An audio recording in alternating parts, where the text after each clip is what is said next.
please introduce yourself and tell us where you're from. So my name is Alfreda McCray, and I am originally from Pittsburgh, Pennsylvania, born and raised.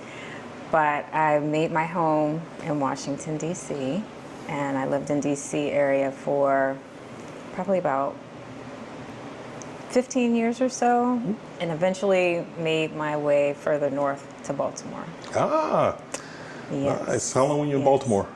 I was in Baltimore for 2013 up until I moved. So you were there for Freddie Gray and all that. Yes. Yes. Yeah. I remember coming up there. Yeah, but I love Baltimore. It's like, it could use some better PR, I think. I think so too. Yeah. I think Baltimore gets a bad rap. I like working in real estate up there. It was, the prices were a lot more affordable for people. So. Right. Well, that's one of the reasons why I moved, and it's like all these hidden gems that. Tell us what inspired you to move to Panama, and how long have you been living here? So I've been in Panama officially. I moved in September of 2024. And what inspired me, it's a hard question, and I get asked all the time, but it's like not any one thing. I knew that I wanted to at some point live abroad. I had been researching this since probably 2019, before the pandemic even. I just knew that I wanted to live abroad. And Panama is just one of those places that always rises to like the top 10 list, or, top places people are retiring to, or they become an expat. And so I came to visit in 2023 and stayed in Costco, and I loved it there. And I was like, this is great, but I'm living the life of a tourist. What is it like to really live here? So I came back several times after that because I wanted to get the experience of what it's like as a remote worker living in the city, navigating this bureaucracy, getting services, all of those things. So I stayed in San Francisco, I stayed in El Congrejo. I thought I was going to go to Costa del Este, but I took a detour, ended up on the other side of the bridge, and I love it. I love it here. Absolutely amazing. So you've been to a lot of places in Panama and Panama City. You've been able to catch the vibe of several places. So El Congrejo, a lot of people love that, right? Like bohemian. Right up my alley. Right up my alley. When I lived in Baltimore, I lived in Mount Vernon for a big chunk of time, which is very like cafe culture. Like you're right in the mix of everything. There's parks, there's green space, there's culture, the museums are there. So I loved that kind of vibe, and I thought I was gonna end up in something similar, but I think it goes to say, like, sometimes you have to be open to the unexpected, to like taking a different path and see where that takes you. Definitely. I'm a strong believer in that, Yeah. No doubt. You mentioned remote working. Can you describe a little bit about your experience being a remote worker here in terms of connectivity and money issues or VPN, all that good stuff? So the infrastructure here is excellent. It's excellent. I have Celero for my internet provider, and I get amazing speeds, like 300 to 500 megabits per second, up and down. Up and down, like that's better than what I had in Baltimore. So the internet speed is great. It's consistent. So absolutely no issues there. So living life as a remote worker has been good. What I will say is that I was very intentional about making sure wherever I went to, I was in a building that had a backup generator, right? Because I make my livelihood online, right? I need backup to the backup. And so I think, if you are a remote worker, that's something to keep in consideration and then definitely plan for. You know, I mean, it's just like watching football. You know, you're gonna be mad when the power goes out during the during the game. So, backup generators are a must, and backup water supply. Yeah. You Yes. know, the water company here, they will shut the water down to fix pipes. Because I'm just learning, they don't have redundant systems. They don't have the ability to turn one pipe off and redirect that flow while they fix that pipe. So they just have to stop everything. So, you know, you'll see water disruptions for 2 or 3 hours from time to time. But if you live in a place with its own water supply, you won't see any. Right. Unless they do some maintenance on the water supply itself. So that just happened to us last week. We were down 2 days throughout the week, 2 hours each day, while they did maintenance on the water tank. Wow. Okay, well that's good to know. Right. I know they give you warning. They told us the night before. Okay. We weren't like, oh my God. I just put my relaxer in. Exactly. Yeah. In the shower and all that good stuff. Yes. Yeah. Do you speak Spanish? Yo hablo un poco español.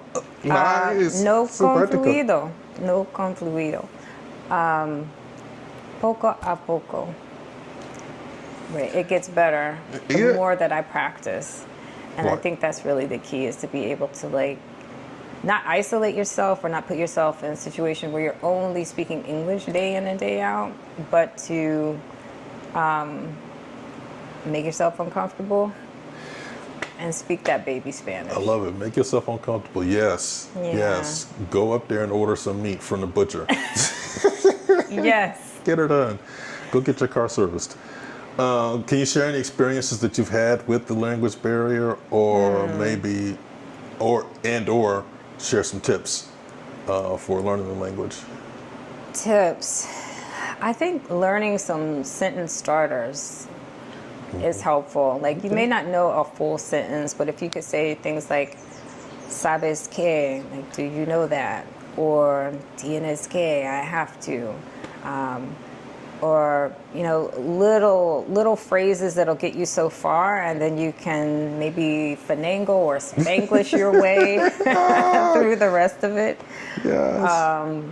Can be helpful. But learning like those little phrases has been helpful for me. Of course, you know, Google Translator, and then miming your way through it as well. But A lot of that. trying your best to like do a little something. Yes. Right? Yeah. Yes. I always try. You know, speak first in their language, and I always encourage people to do the same thing. Yeah. And you'll find that they're really helpful. Absolutely. When you do that. I forgot to ask you when you were talking about the places that you've lived in. Where are you now, and why did you choose the area? So I live in Panama Pacifico, and I chose this area because it is absolutely beautiful. It's a beautiful place. Green, pristine, full of biodiversity, and for a nature enthusiast such as myself, it is a dream. It is a dream. So yes. I love it here. The birds on your deck. Yes, the birds on my deck, the banana-loving birds. Yes. But just having the ability to like walk out and just discover a new plant species, or you just see something that grabs your attention. Mm-hmm. And you have a lot of plants on your balcony too. So yes, I'm a plant lover as well, and I have been propagating these plants and giving them away because they grow so rapidly. So if you want some succulents before you leave, let me know. Happy to send you home with some. But yeah, this was actually also one of the things that got me to choose this apartment, is because these couple bins were here, and the owner was like, you can take them if you want. I was like, oh, this is gonna make it feel like home, because nice. I had a big garden back in Baltimore. I'm a big grower in general. Okay. And I I was like, that was going to be the one thing that I missed. So it was nice that I had a little something to work with here. Beautiful. So. How's your lifestyle changed since moving to Panama? I have to laugh because what I realized is that I didn't really have one before. That is not the first time I've heard that. Oh my gosh. It's changed tremendously. There's always something to do. There's always something new to see or a meetup happening. And I really did realize, like, I was just kind of going through the motions before, right? I had my routine. I did this, and a cycle. But because this is new to me, I have the opportunity to, like, explore new things and, like, really see it with fresh eyes. And so my lifestyle has, like, skyrocketed, right? Meeting new people. Not just, people from the States, but like people from all over the world who converge here and find themselves here and learn about their stories. So it's been great. Yeah, I love the diversity of people that we meet here. It's amazing. Yeah. It's absolutely amazing, and the stories that they have. But I'm always excited to hear the lifestyle change as well. Like I said, I've heard a couple people who said they didn't really have a lifestyle before, and Right. It makes me kind of wonder: do we just get in a rut in the States, like just going through the motions, and then being here for some reason forces us outside of our boundaries? Or anyway, yeah, it does. No, I'm in complete agreement with that. I think. You have to be in a certain mindset, like be receptive. And yeah. What is your absolute favorite local experience or tradition in Panama? Something you absolutely love about the way they do Oh, this is such a good question. A hard question. I love just the acknowledgement of you as a human being. Buenas. Yeah. Something so seemingly simple, but that recognition of who you are and like that well wish for a good day. Right. And they speak to everybody. Yeah. Yeah. It's not like this is reserved for this group or that group. It's like, I think that alone says a lot about people, right? How they acknowledge one another. I agree. Yeah. And makes you slow down. I kind of remember growing up in the South, learning to speak to people, but that went away definitely in the DC area. Oh, Definitely gosh. went away. Yeah. Definitely, I remember saying good morning to a woman on the metro one morning. She, looked me up and down, like, I don't know you. Oh my gosh. I was like, yeah, well, don't have a good morning. I don't know. Or not, right? What's your choice? Hilarious. I remember feeling that pretty viscerally coming from Pittsburgh. Like, you speak to, like, that's a thing. Yeah. And then coming to DC, it was like, gosh, these people are mean here. What is wrong? Just angry. I don't understand.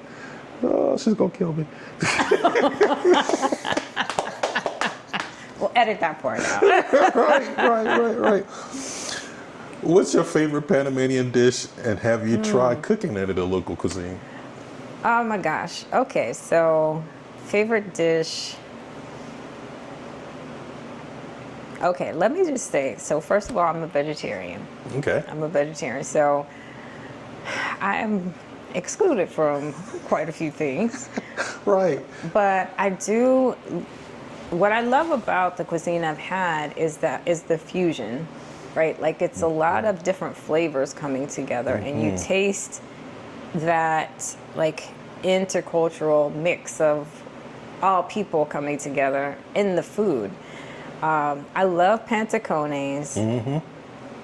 And I don't know the name of the dish. It's a yuca that is made with butter and like it's soft. I don't know the name of it, but It's like called all yuca to me. Yuca. it's not the crispy fried. Okay. It's like it's more like it's like soft, but not like mashed potatoes. Anyway, I love it. Have I tried making it? No, but I still have some time, so maybe it'll Right. No make rush. it to my kitchen one day. No rush. How do you find the healthcare services in Panama? Excellent. Okay, so I ended up unexpectedly getting bit by a dog for the first time in my life. Wow. Here. Yes, I don't know what it is, but I was just walking in the neighborhood actually. The dog was on the leash and it just kind of like swerved around the owner while I was walking and bit me. So, yeah, I ended up having to go to the mini med. And despite, there was a language barrier that I had to be able to say exactly. We were able to work it out. Okay. And they gave me exactly what I needed. I didn't have like a long wait. Like I got into the doctor for the consult and got what I needed in like probably under a half an hour. It felt like it was pretty quick, right? Yes. And inexpensive. It was like it's super inexpensive. So I'm like, well, what else can I get done here? Right. Would you like some blood work? Yes. But it was good. So far, my experience has been, and I haven't had really to get anything else done at this point. That's good. That's good. Yeah. That's a blessing. Keep it that way. But the services are easy and cheap. I love it. I love it. I was the same way in Coronado one time. I was like, well, y'all could do something else. Right. Like, let me see what else is wrong. I got a pain in my hip. Right. Stuff I already just dreamed about but never asked. Okay. Let me get this done. What advice would you give to someone who is now considering the move to Panama? I would say, the obvious answer is coming to me is just go for it. Allow yourself to be curious, more curious than fearful, I think. Open yourself up to possibility, because you just don't know what will blossom and unfold in your life when you take that leap of faith. So, yeah. Love it. I love it.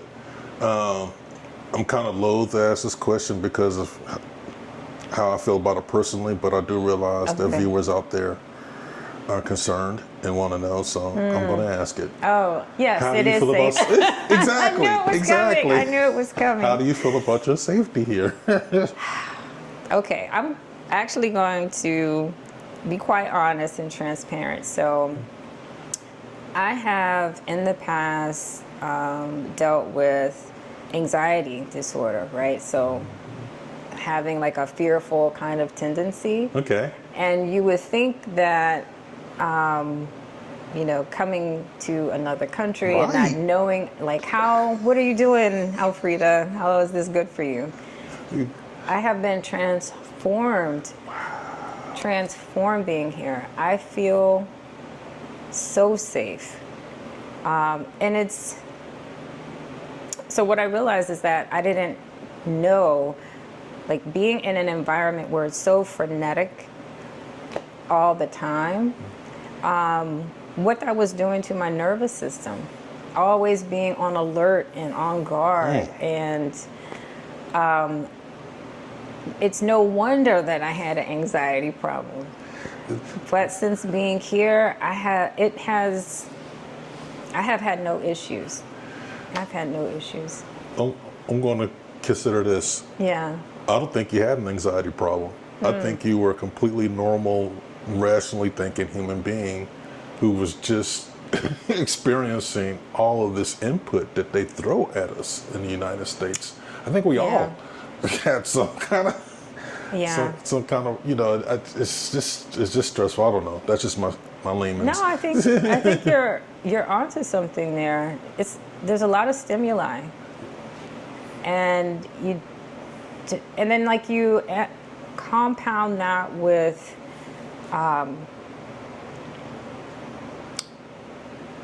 being in this body, being in this skin. Yes. Right.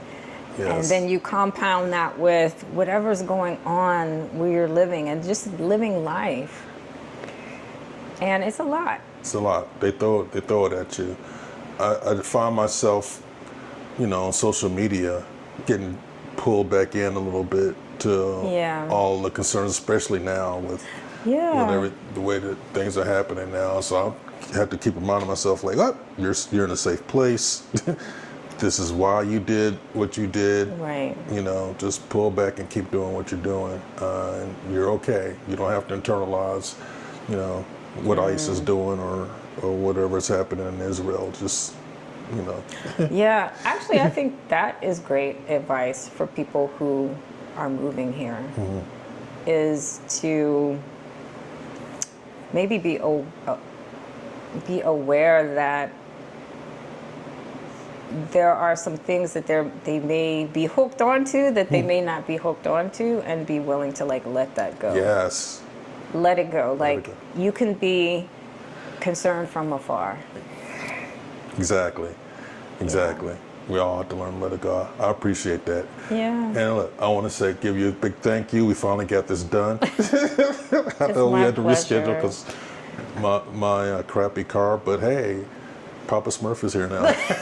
My new little Chinese car. I love it. And you named it Papa Smurf. Yes. I love it. Yes. The people at the dealership, when I told them put the license plate tag on the front, they laughed. They thought it was so. So you got a, was it cosmetic plate? Yes, I have a cosmetic plate that I had made at Albrook Mall with a picture of Papa Smurf. Give me some. I love that. Living my best life. I don't care. That's right. I don't care. It's a small car, and it's powerful. Just like Papa Smurf. Wow. And blue. Yes. And like just blue. Shockingly Smurfy blue. Smurfy blue. I love it. We made up a new color. Look, I appreciate you. Thank you so much. See you later. Yay.